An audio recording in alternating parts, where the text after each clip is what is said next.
Ça, c'est la modélisation en 3D de notre futur enfant.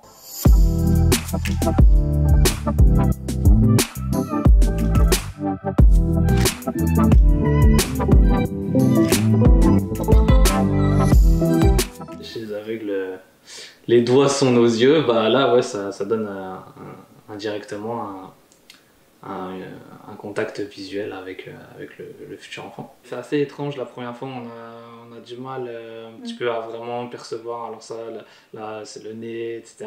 Au départ c'est un petit peu compliqué, une fois qu'on nous l'a expliqué tout ça, c'est un peu plus parlant, mais les premières fois c'est un peu déstabilisant, un peu déroutant. Pour la petite histoire, au départ je l'avais pris à l'envers, donc je comprenais encore moins.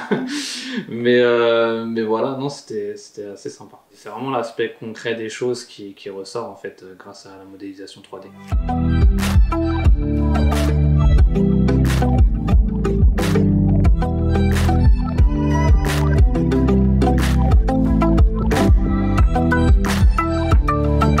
Étant non-voyant, une échographie, à part les commentaires que l'échographe peut faire, ça reste très abstrait. Il y a le côté où on s'aperçoit bien que les gens font un effort, donc ça touche.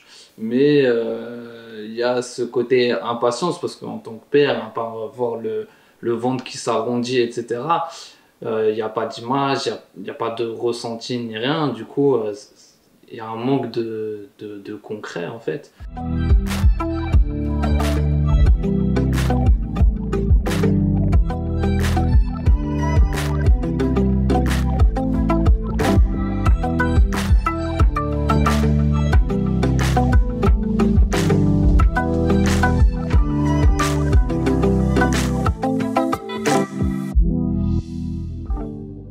Vu que dans le passé, il y a plein d'inventions qui ont été destinées à la base pour des personnes en situation de handicap, que ce soit pour des gens en fauteuil, pour des personnes atteintes de surdité ou quoi que ce soit.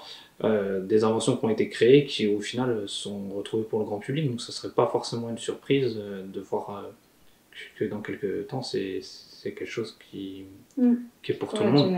La télécommande, le SMS, à la base, c'est des choses qui ont été faites pour les personnes en situation de handicap, faut pas l'oublier. Il faut prendre justement les problèmes dans ce sens-là. Il ne faut pas se dire on va avoir quelque chose de grand public et le rendre accessible aux déficients visuels ou à un autre public handicapé, mais qu'est-ce qui pourrait être utile à une personne en situation de handicap et qui pourrait être agréable à n'importe qui. En fait, ça pourrait faciliter la vie à n'importe qui. Je pense que dans ce sens-là, on pourrait avoir pas mal de choses sans avoir cette problématique de « Ah, comment je vais rendre mon truc accessible derrière ?»